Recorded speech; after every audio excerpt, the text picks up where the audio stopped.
Join Gator great Shane Matthews every weekday as he brings you all you need to know about your Florida Gators, including news, analysis, and opinions with some of the biggest names in sports. Find us on Spotify, Apple Podcasts, Google Podcasts, or wherever you listen to your favorite podcast. Or watch us live at 8 a.m. on Facebook, YouTube, and Twitter.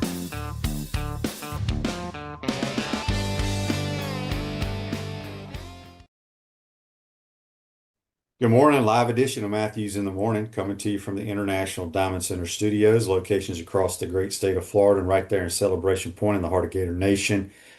Go check them out, International Diamond Center. Also, don't forget Comfort Temp Heating and Air is your #1 local HVAC company. Go visit them at comforttemp.com. We'll have JC today. We'll have Mike Morgan. We'll have his discussion. He called the Vandy, South Carolina game. Wow. JC, you're on the Titan and More hotline courtesy of Comfort Temp. I want to start the program with this. Okay. Did you know Scotty Scheffler won another tournament? Yeah, it's funny. He was even in that thing, but it's a tune-up. He for was the so Ryder far Cup. back too. Yeah, it's amazing, isn't it? This guy is just he's just he's a modern You miracle. want to talk golf today? Well, in 2 weeks we will have no football game to complain about, and we will have golf, the Ryder Cup. I get excited about that. A lot of times during football season, I've been distracted by it when they play overseas. But now that the tournament's going to be in Long Island, New York, yeah, it's going to be exciting. These are basically the same teams. Well, the European side is basically the same team that buried them in Italy 2 years ago. So it's redemption time, and hopefully, Patrick, or not Patrick, but the captain, Keegan Bradley, will have pick the right combination of players to win the Ryder Cup back. They have to get 14.5 points, so they have to win it back. So here we are on Monday once again, QB. Another tough weekend. You know, I think if you want to bring out any positives before we start talking about all the problems we have, which we've already kind of documented over and over again for the last 2 years, but if you want to talk about something positive, I would say that Florida's defense, They were outstanding. well, Florida's defense was pretty damn good. And Yeah. when you think about the fact that they've allowed 2 touchdowns this season, and they have as many losses as touchdowns allowed in 3 games. This coming from Nick Marcinko on Twitter. I think that's a pretty good stat. You have as many losses as touchdowns allowed in 3 games. So the Gator defense is not the problem right now. And we all know what it is. We can just talk about it and just kind of repeat ourselves, or I mean, I've been down on the defense. I still look at our defense. I'm like, how are we stopping people? I will say this. they played great. They take nothing. They were outstanding.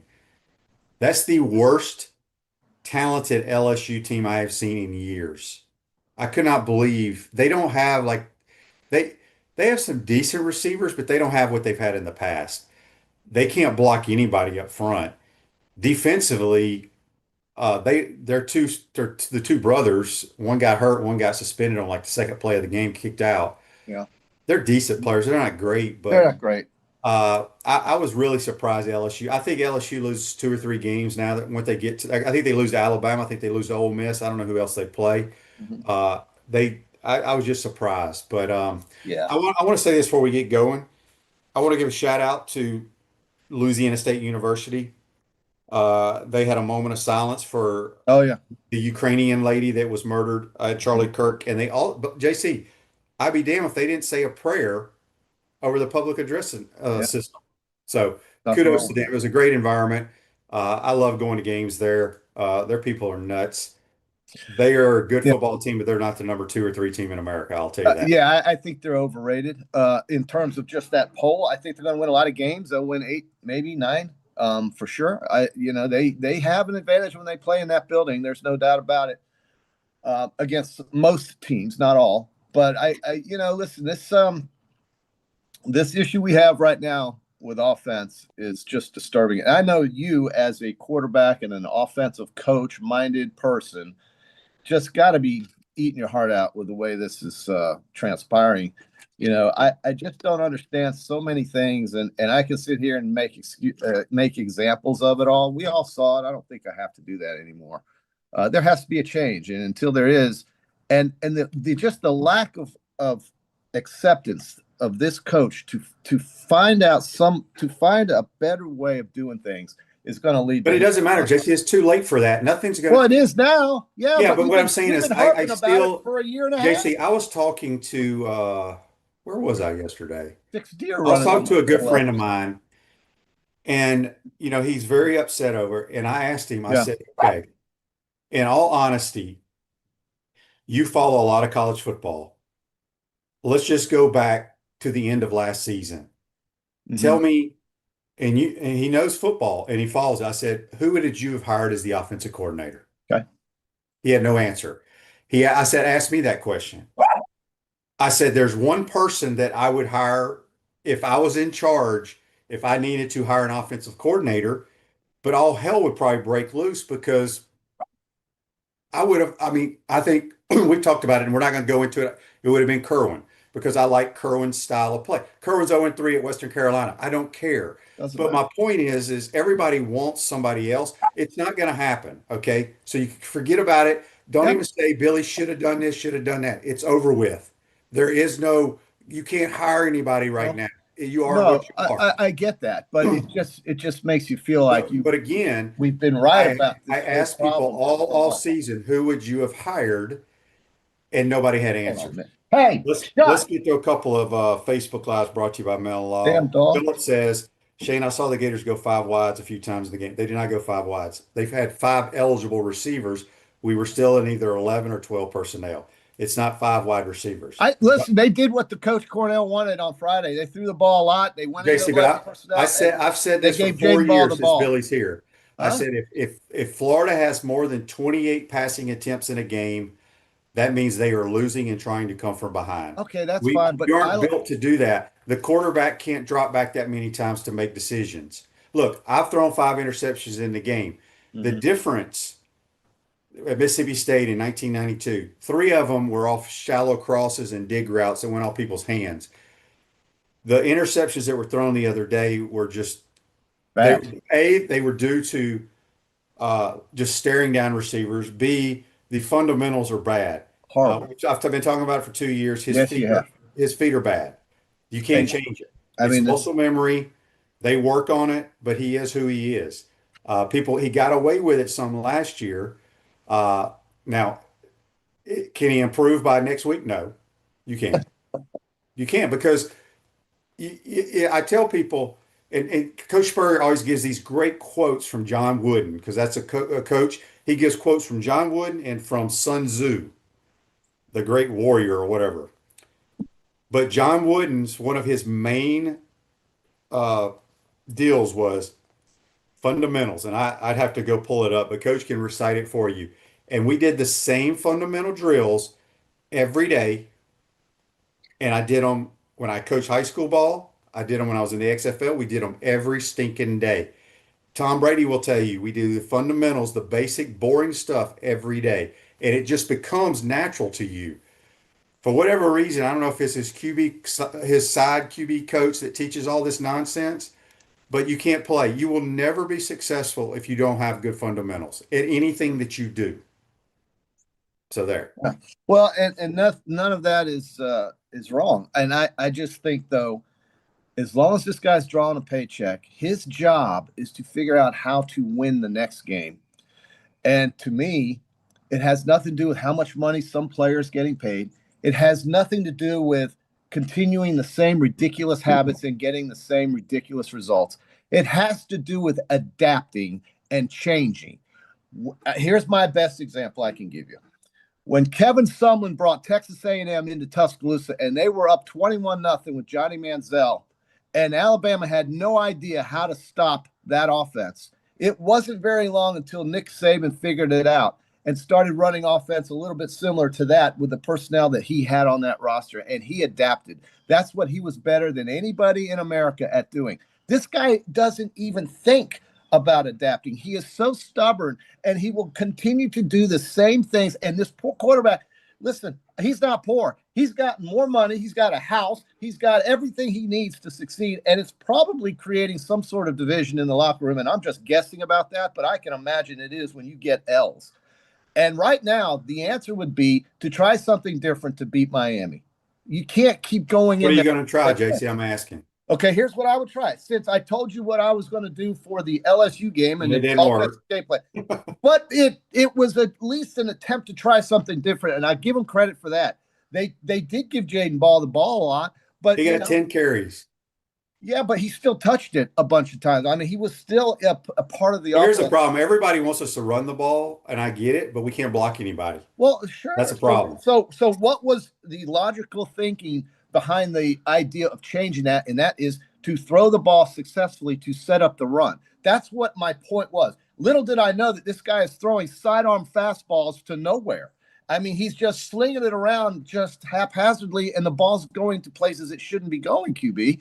Is that a fundamental issue or is that an execution issue? What do you call that? What was it? Go one more time. Say it one more time.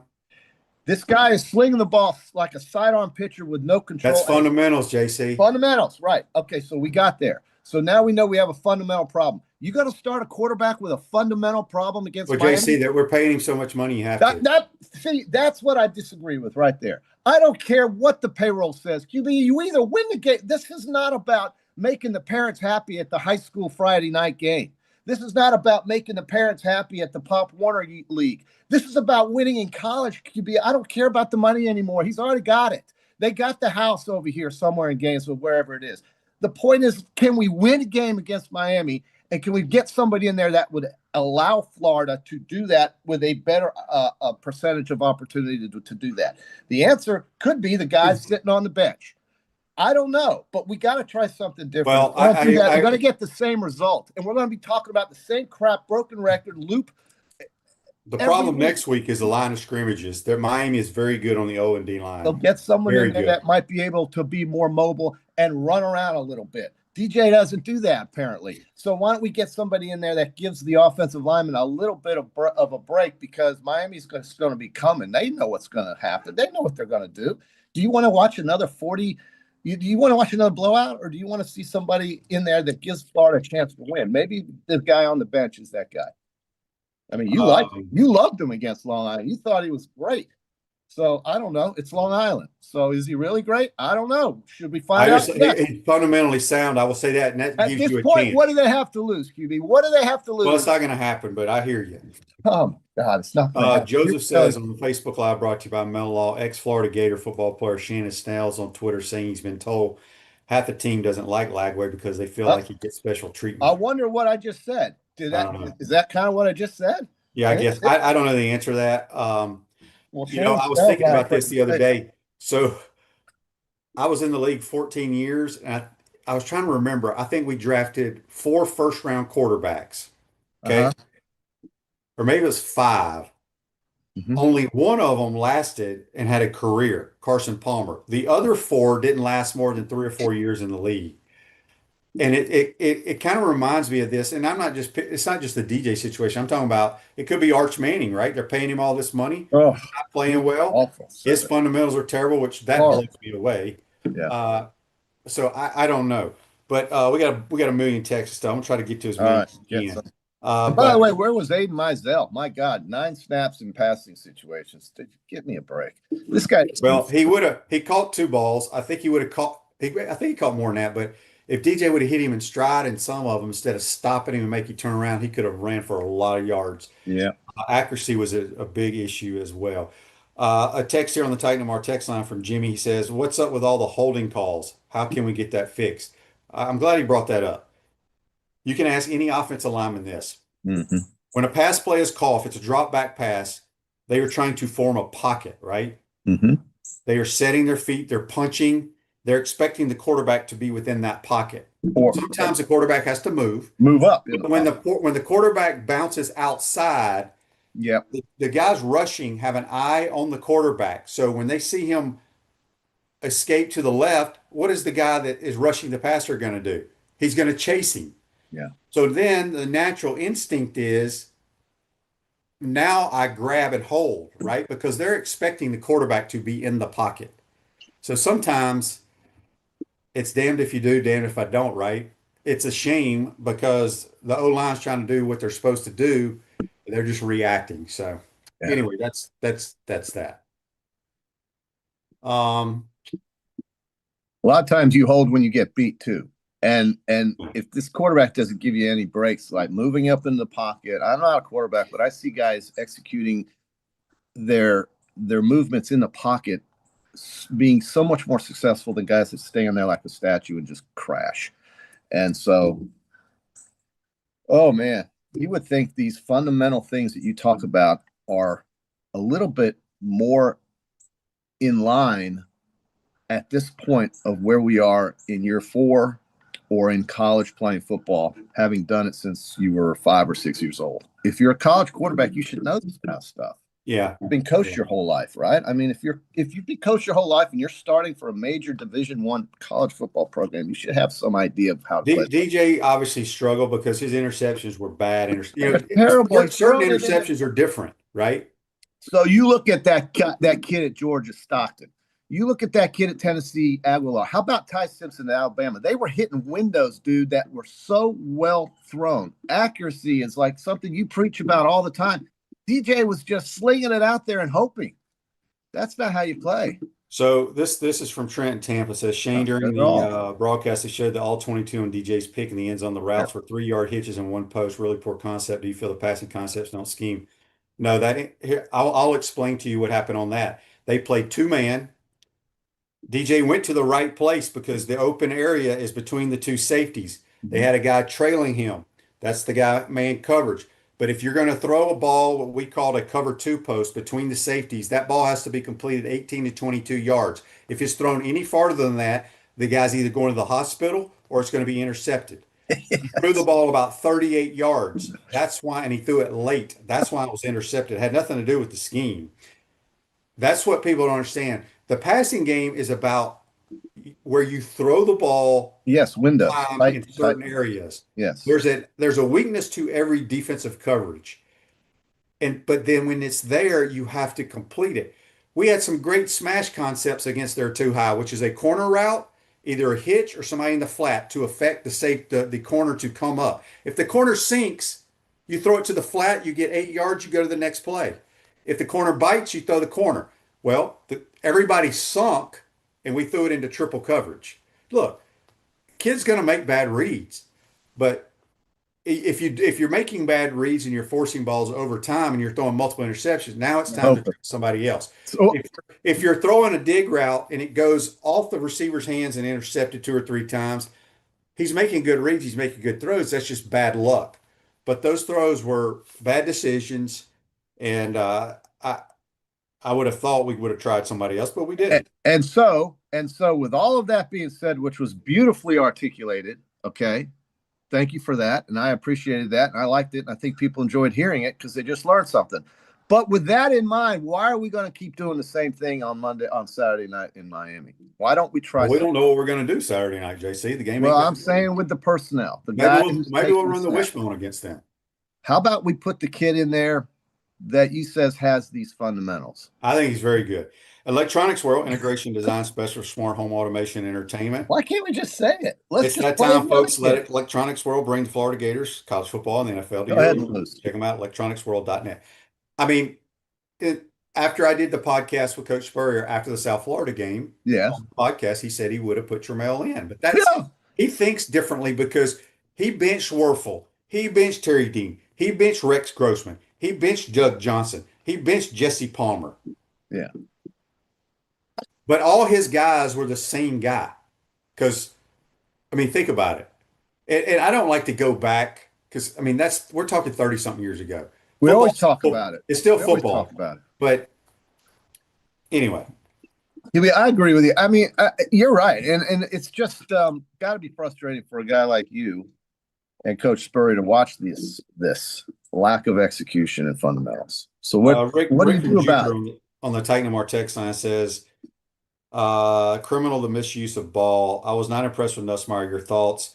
I think Nussmeier's outstanding. I don't think his offensive guys around him are very good, quite honestly.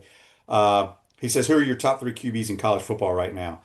I don't get to watch as much college football as I want. I think John Mateer, I said that I thought he'd win the Heisman Trophy. I don't know if he will or not, but I think he's the best quarterback in America at Oklahoma. I will say each game is different and situations bring themselves to create a new opportunity for anybody, but I learned a lot about Gunnar Stockton in that Tennessee game, QB. I don't know how much you saw that. I saw a lot of that game. I thought both quarterbacks were outstanding. They were great. And I learned a lot about Ty Simpson in his game against Wisconsin, even though it was Wisconsin. This guy was hitting his windows and tight throws, man. That's what I think you're begging for here, and we just don't have it right now.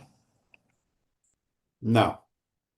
We look, the defense played well. I'm still not sure how good our defense is, but they played well enough to win every game they played.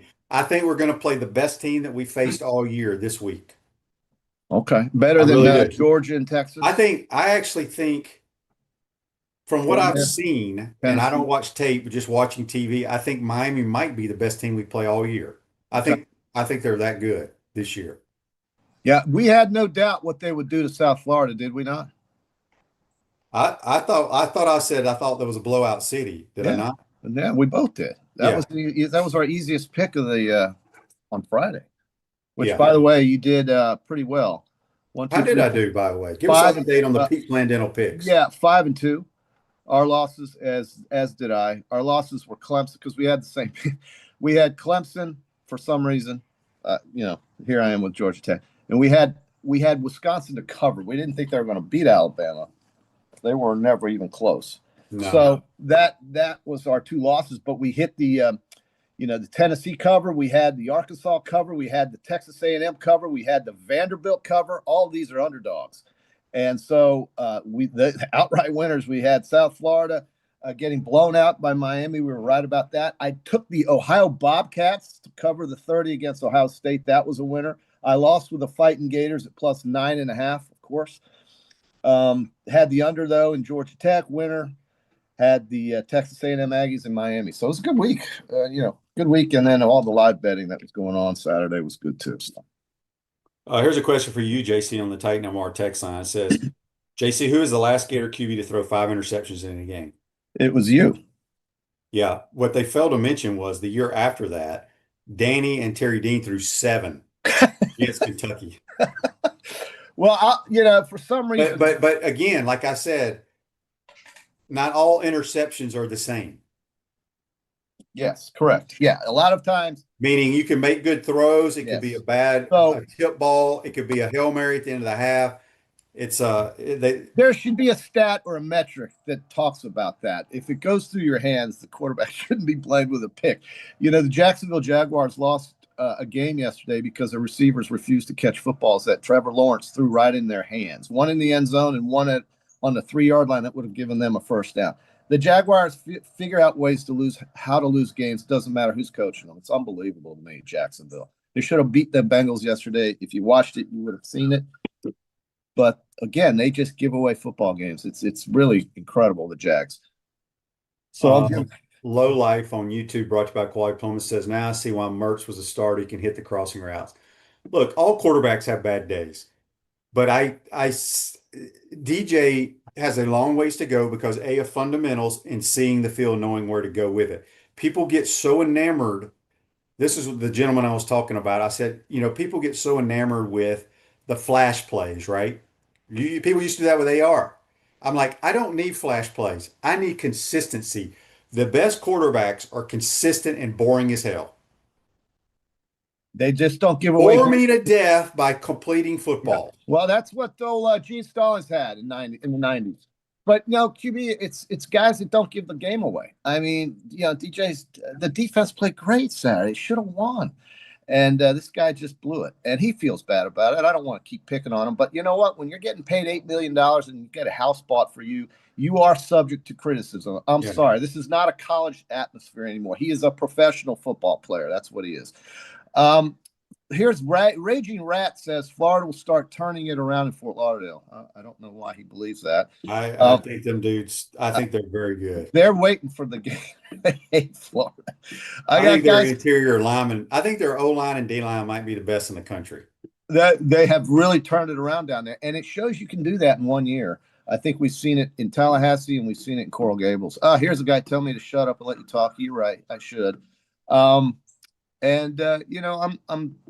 I'm just frustrated, but why should I be? It's the same thing. I will tell you this, JC, it was a tremendous atmosphere, as always. Listen, you saw some great sights and sounds. What was it like running around in Baton Rouge Saturday morning? Did it feel like fall at all, or was it hot and muggy? It was hot as hell. I did my normal jog, and it was so hot at like 7:30 in the morning. It's But you know, they're those Cajuns are nuts. They love it, don't They they? got a great band, the Golden Girls. Yeah, everything's good there. It's just a great atmosphere. Yeah. But are they really thrilled with Brian Kelly as their coach, you think? I don't know. I mean, like I told you, I personally, they are not very. I mean, now look, I've only seen them play. I didn't get to see any of the Clemson game. I didn't get to see them play La Tech. Yeah. But I was not impressed with this LSU team at all. Okay. Well, I'm not a big LSU fan, so I like everything else about them, but not the team. But again, every game is different. Every game is different, QB. That's right. Tough loss for Arkansas. They played hard. Again, Petrino getting points on the board. He does his job as well as anybody. And then you've got Texas A&M with just an unbelievable win in Notre Dame. The Irish now are 0-2, QB. That's trouble for them because they're not in the conference championship game.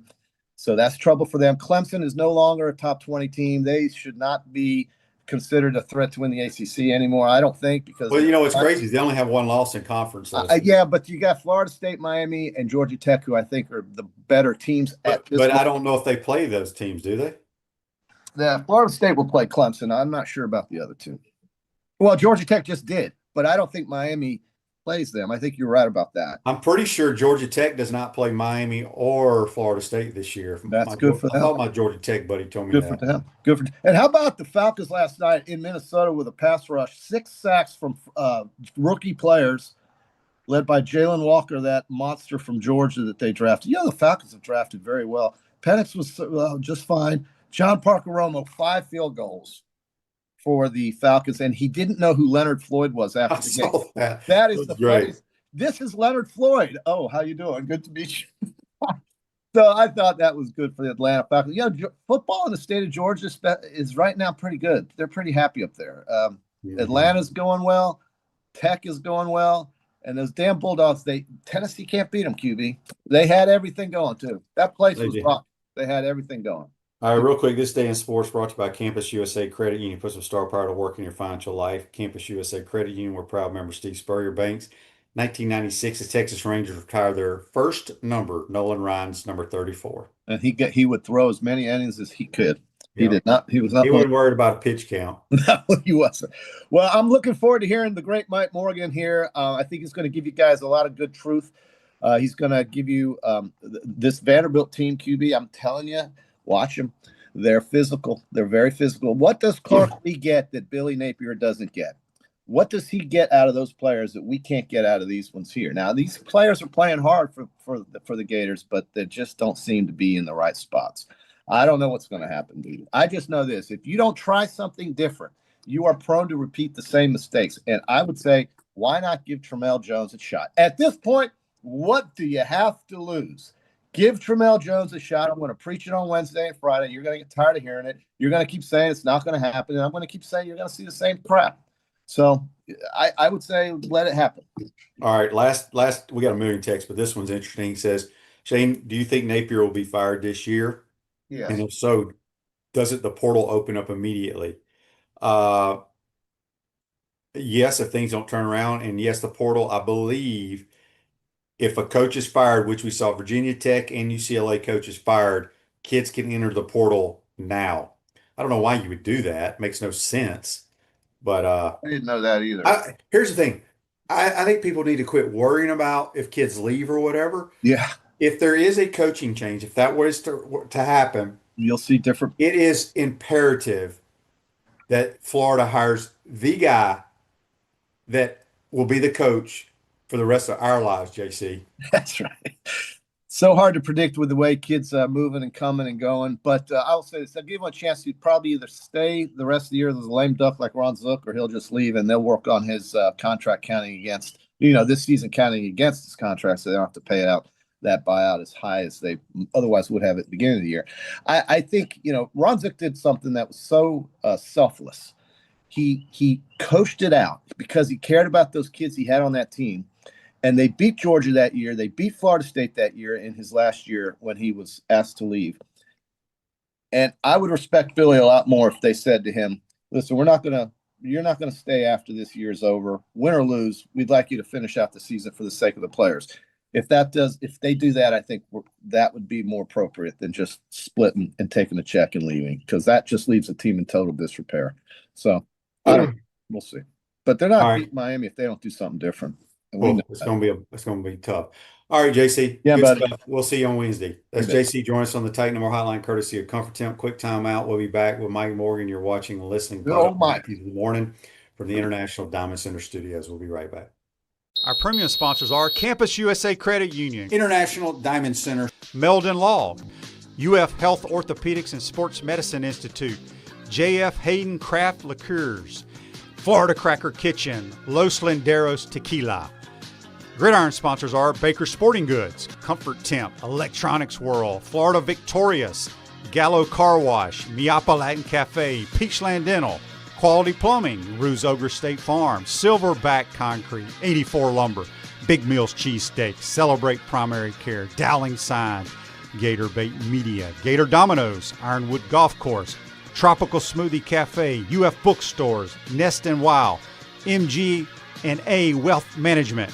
Watch and listen to us live on Facebook and YouTube. Listen to the podcast whenever on Apple or Google Podcasts, Spotify, or wherever you listen to your favorite podcast. Remember to like, follow, and subscribe so you don't miss an episode. To become a sponsor, call my man Freddie at 352-284-3733.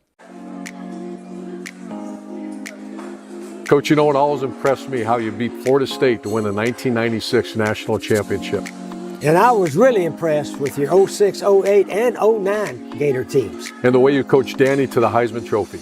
A lot like what you did with Tim Tebow. You know, you won more SEC championships than you lost home games at the Swamp. And you had plenty of super games in front of our Gator Nation. Yeah, there really is something special about the Swamp. I guess that's why we say about the Swamp, only the Gators get out alive.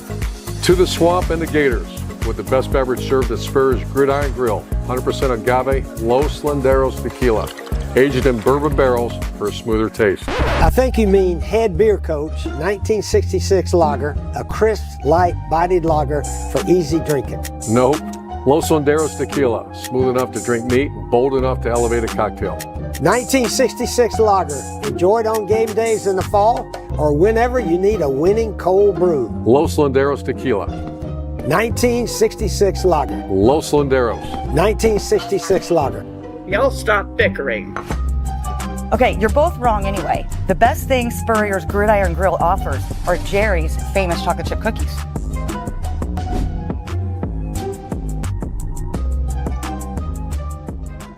Hi there, this is Coach Steve Spurrier, and I want to let you know that by popular demand, Spurrier's Gridiron Grill's delicious brunch is now served in a premium buffet. You have spoken, we have listened, and we're now serving Gainesville's only elevated buffet, complete with an omelet station, ginger sage chicken sausage, shredded short rib, and of course our chicken and waffles. Plus, you can enjoy bottomless mimosas and Bloody Marys. So join us every Saturday and Sunday from 11 to 3 for the best brunch in town. What's up, everyone? I'm Mike Pouncey, and this is my twin brother Marquise Pouncey, and this is Life After Football. Let's go.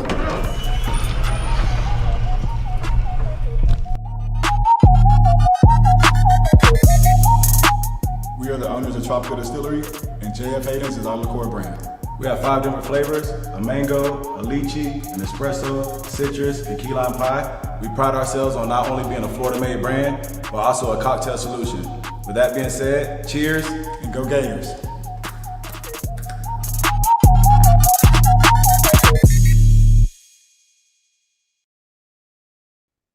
Welcome back to the International Diamond Center Studios. Injuries occur whenever and however, and it's never convenient. For sprains, strains, or minor fractures, UF Health Orthocare makes it convenient for you 7 days a week, including evenings. Walk-ins are welcome. That is UF Health Orthopedics and Sports Medicine. Back to the Titan More Hotline, courtesy of Comfort Temp. We're joined by our man, Mike Morgan. Good morning, Mike. How you doing, bud? I'm good, Shane. A little bit of a hangover from a long night in South Carolina, and then a long flight back to I'm actually in South Florida this week and the rest of the month, but uh, just a little bit of a hangover there, and then excited about an upcoming trip to the West Coast. You and I were talking over the break. I've never done a game.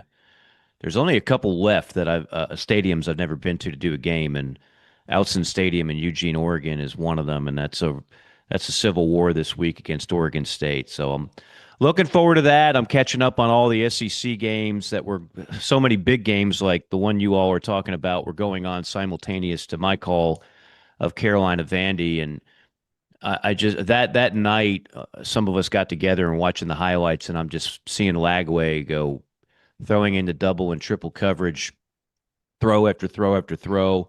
And I caught your conversation with JC, and I know, like you said, you threw a 5-pick game, although I remember that 92 game very well.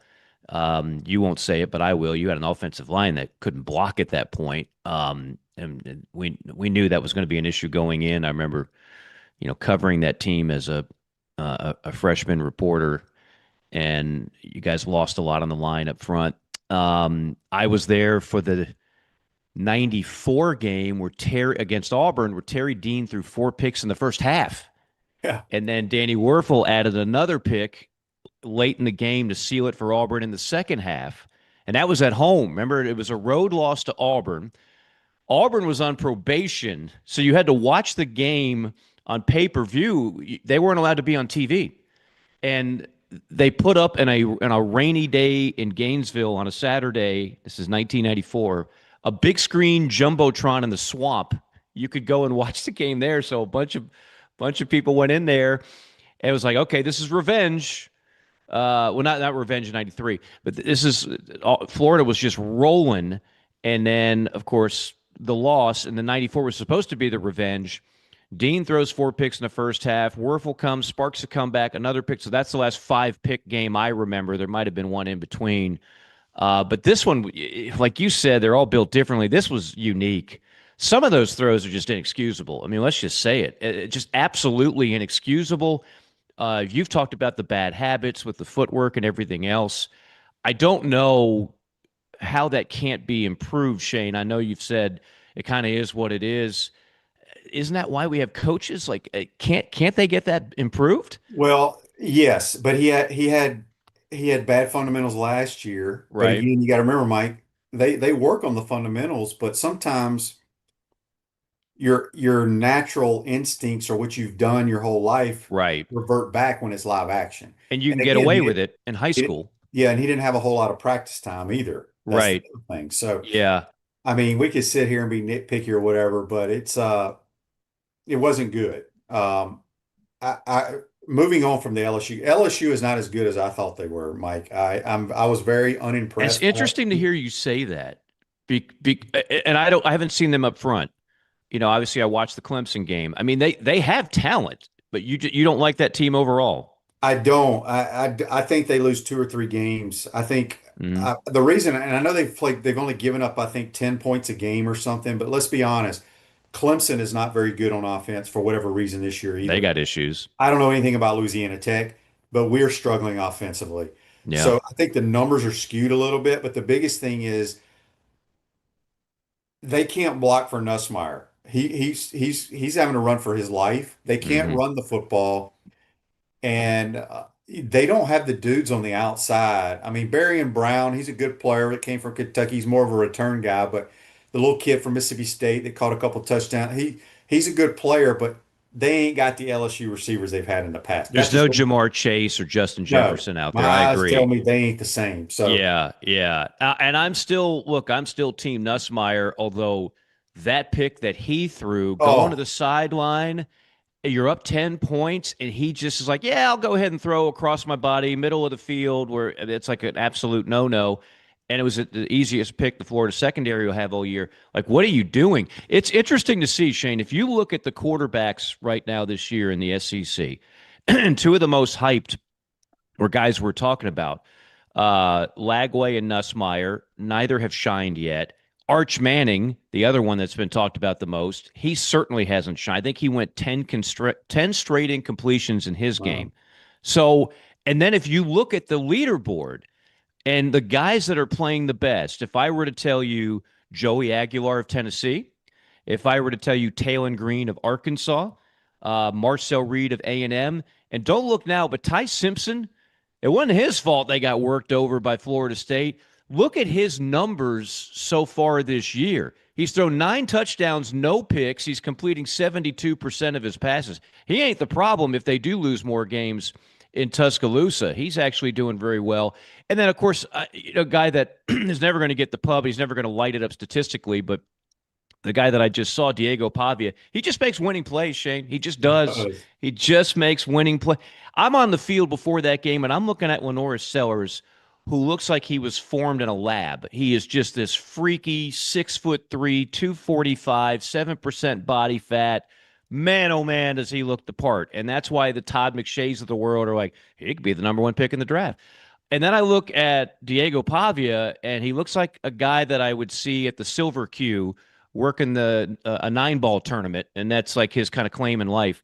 But in actuality, Diego Pavia is outplaying most of these blue-chip quarterbacks time in, time out at Vandy, along with Tim Beck and Jerry Keel, who run that offense. So it's kind of upside down is my point on the quarterback play in the SEC this year. The guys that got all the hype have not exactly shined. Some of them have been downright bad. And then the guys that very few people were talking about are playing some of the best football this year in the SEC. Yeah. John Mateer, my guy. I mean, I didn't mention him because Shane, I mean, I think Doring picked him to win the Heisman. Like, I agree. We knew Mateer was good. Yeah. Some people refuse to believe it because, it's Washington State. Who'd he play? You know this, Shane. There's some guys that just, you watch the tape, even if it is against bad competition, it just pops. It's just different. The Baker Mayfield comp is real. I mean, he has some Baker Mayfield type qualities and abilities, and I think he's playing as well as anybody. And I think Diego Pavia, I said this last year, he's a poor man's Tim Tebow because he's not a great thrower, tough as nails, finds ways to win games, but he's got a little Connor Shaw in him too. Right.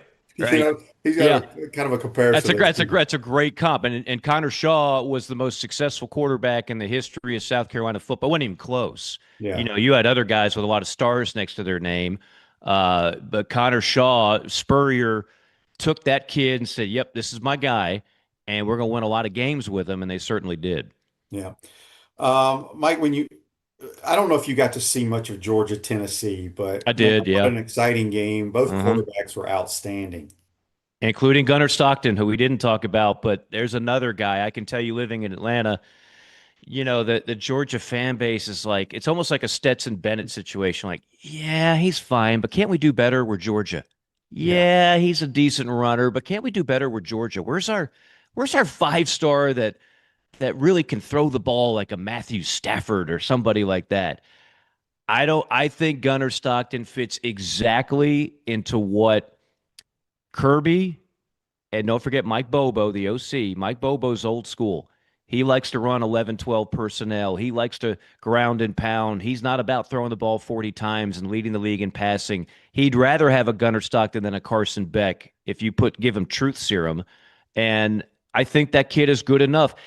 I said this on another show last week. If Georgia goes on the road and wins that game, that's it for me. I'm gonna hit the default button, and I'm gonna say it's Georgia's SEC title again until somebody proves me wrong.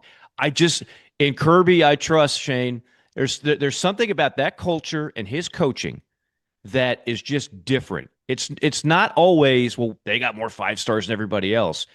I don't know if they're the most talented team in the SEC this year. I know they weren't last year. I mean, hell, they couldn't run the ball last year. They led the nation in drop passes. Their defense wasn't as not dominating as it normally is. And what do? They beat Texas twice and won the SEC. And that's with Carson Beck struggling most of the year. So there's something just different there. And that something is what Florida certainly needs to find, because they haven't had it in a while. They just have, and part of that is you fire coaches every few years, you lose some of that. There's no continuity, different coordinators every year, different this, different that. But I know where your audience is coming from. They're damn frustrated. They have every right to be. There's just something that's amiss. And look, there's no shame in losing the game in Baton Rouge. It was a closely fought game. But if you go down to Hard Rock and you lose another one, and you look at that schedule and you're like, oh man, and DJ Lagway is just throwing the ball as if it's a game of Madden. And you're like, if you throw another picks, no big consequence. You just go ahead and have another slice of pizza and do a better job with the joystick on the next drive. That ain't good enough, Shane. I mean, people are just tired of seeing it. They're tired of seeing ragged quarterback play. They're tired of seeing ragged offensive play. They're tired of seeing uh, penalties and just mental errors. They're tired of seeing it. And at some point, you just have to feel like that's either going to get fixed, and it's a long season. I don't throw in the white towel on September the 15th for anybody. But if you don't get it fixed, I think there's no doubt some things are going to have to change. Yeah, I think it's gonna be tough this week. I personally think Miami's as good as they've been in a long time. Agreed.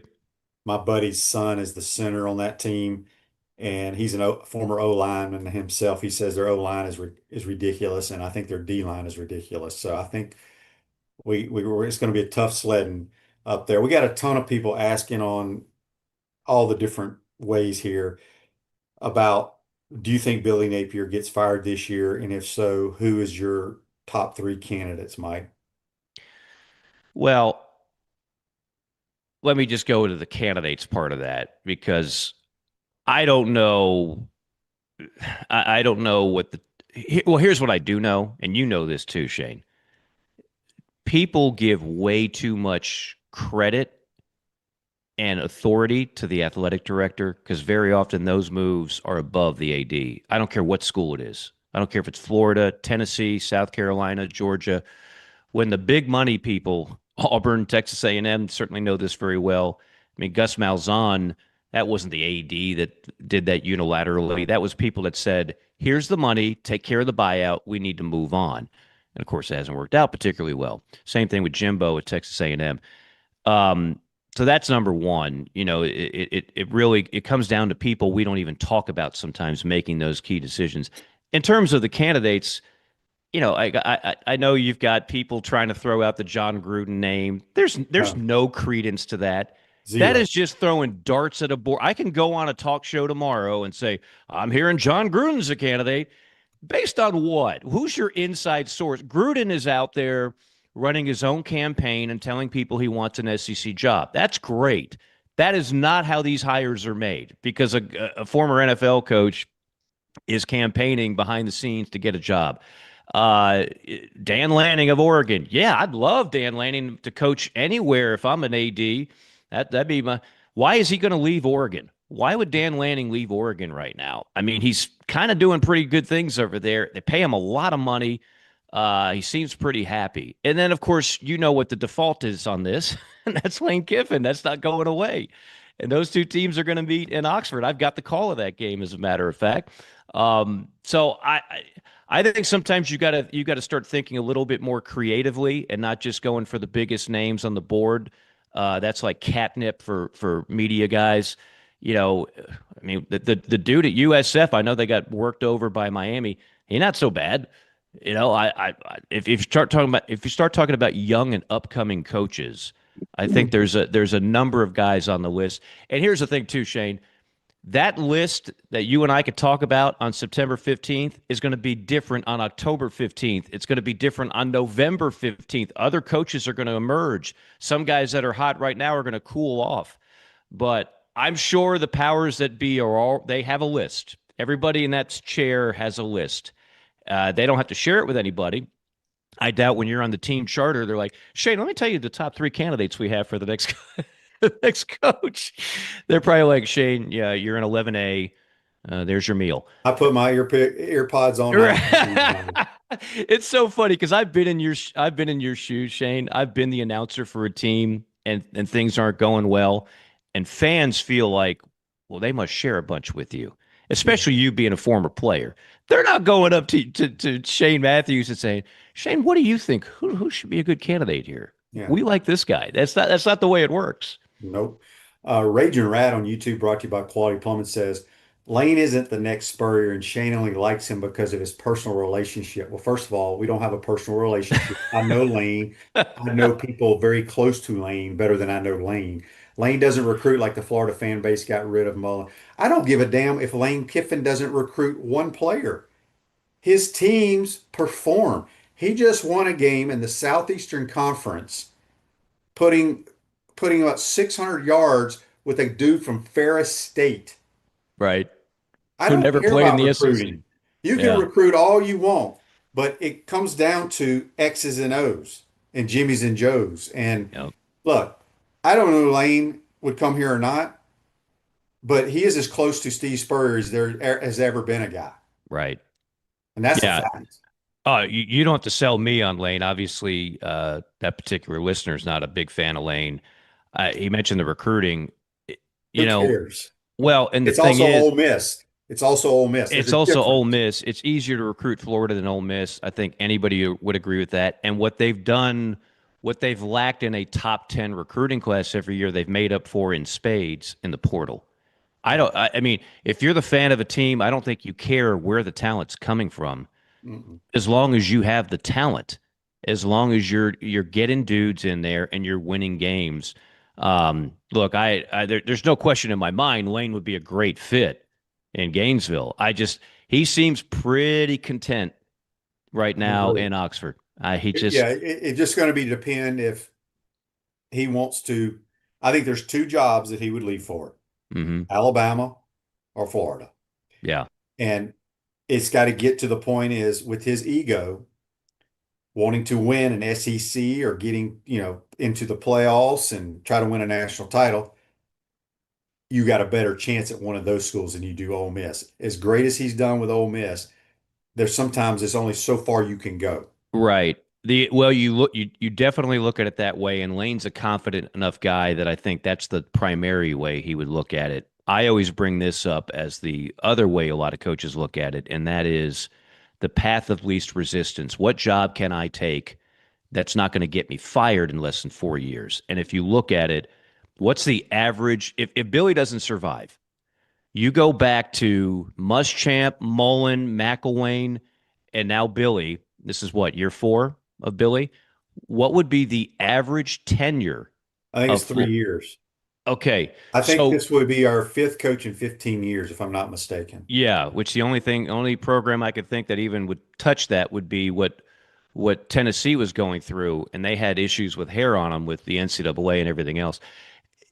Coaches study this. They talk to their agents, and they say, well, while I think I might be better than those other coaches, I mean, hell, they couldn't do it. Can I do it, or am I going to be the next one that gets fired in 3 years? So that's the thing that's always going to be a factor. Tennessee got Josh Heupel because Josh Heupel was at UCF. The big time programs weren't exactly pounding down the door to get Josh Heupel. And remember, that was not Tennessee's first choice. So who do you go after who wants to leave their current job to take the job? That's always the biggest factor, because you rarely get your number one choice anymore. Even Alabama didn't get their number one choice. That's not typically the way this works. Yeah. Cliff says on YouTube, brought to you by Quality Plumbing, Lanning wants to be in the SEC and go head to head with Kirby. I don't doubt that. No, he doesn't. Why? Nobody that is at a program like in the Big Ten is going to leave to come here, because you got a better chance of winning the Big Ten than you do the Southeastern Conference. I mean, there's only like 3, maybe 4 teams in the Big Ten you got to deal with. Right. Yeah, I mean, there can be a better job. Like, even if you think Florida is a better job in terms of recruiting and facilities and crowd or whatever else, and I'm not even saying that's true in the case of stacking it up with Oregon, because I've never done a game there till this week. But I will tell you, you're less likely to get fired if you're Dan Lanning at Oregon than a lot of SEC jobs. Yeah. Or they made a playoff last year. They'll probably make a playoff again this year. He gets paid a ton of money, and the Big Ten ain't the SEC. So I'm not so sure he is ready to jump at the next SEC job that comes offered. Very true. Mike, time goes by way too fast. Yeah. We covered a lot, Shane. Yes. And enjoy your trip out there. I can't wait to hear about it, because I've never been out there either. Yeah. Looking to even make it a workcation, maybe even get a little time over there at Cannon Beach while I'm out there, because I don't know when I'll be back to the lovely state of Oregon. Always appreciate it, Shane. Yep, that's Mike Morgan. Join us on the Titan More Hotline, courtesy of Comfort Temp. Gallo Car Wash is locally owned by a UF alum and the only car wash that provides NIL opportunities to the Gator athletes. Locations on Northwest 13th Street, Wilson Road, and coming soon to Jonesville.